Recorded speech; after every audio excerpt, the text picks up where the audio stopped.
योगी से टकराने की कोशिश थी, निशाना कहीं और साधा गया था।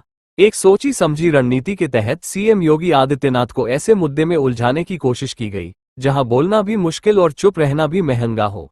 यूजीसी का नया नियम सिर्फ शिक्षा से जुड़ा फैसला नहीं था, बल्कि एक राजनीतिक जाल था जिसका असली मकसद योगी की सामाजिक संतुलन वाली छवि को नुकसान पहुंचाना था। नीति बनाने वालों को ये भली भांति पता था कि उत्तर प्रदेश सिर्फ एक वर्ग से नहीं चलता।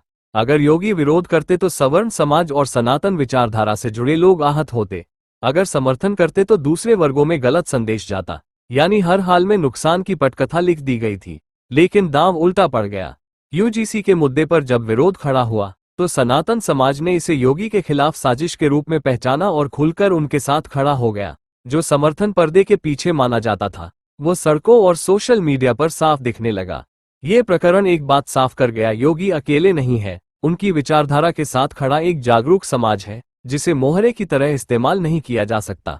उत्तर प्रदेश में योगी आदित्यनाथ का समर्थन अब सिर्फ राजनीति नहीं, लोगों के लिए आत्मसम्मान का प्रश्न बन चुका है।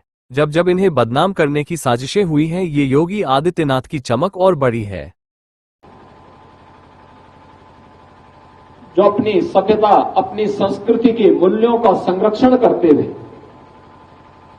उसका सम्मान करते हुए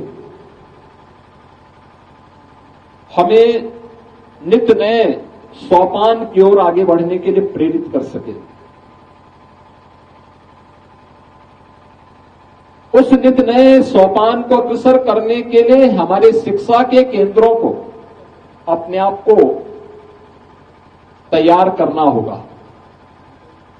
यानी हमारे विद्यालय केवल पुस्तकीय ज्ञान तक सीमित न रहे। याद करना,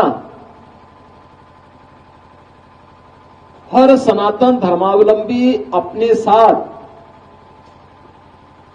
अपना गोत्र लेकर के चलता है। वह गोत्र उसके खानदान के किसी पूर्वज का नहीं होता, वो किसी ऋषि का होता है। कोई अपने को भारद्वाज गोत्र का बोलता है, कोई गर्ग गोत्र का बोलता है, कोई किसी अन्य गोत्र के साथ वह अपने परंपरा को जोड़ता है। यानी जब हम गोत्र की बात करते हैं, प्रवर की बात करते हैं, तो ये बातें हम तब करते हैं जब हमारी अपनी ऋषि परंपरा के प्रति अपनी कृतज्ञता ज्ञापित करते हुए हम उसका स्मरण करते हैं। हम अपनी ऋषि परंपरा के प्रति जो कृतज्ञता ज्ञापित कर रहे हैं, इसके पीछे का भाव क्या है?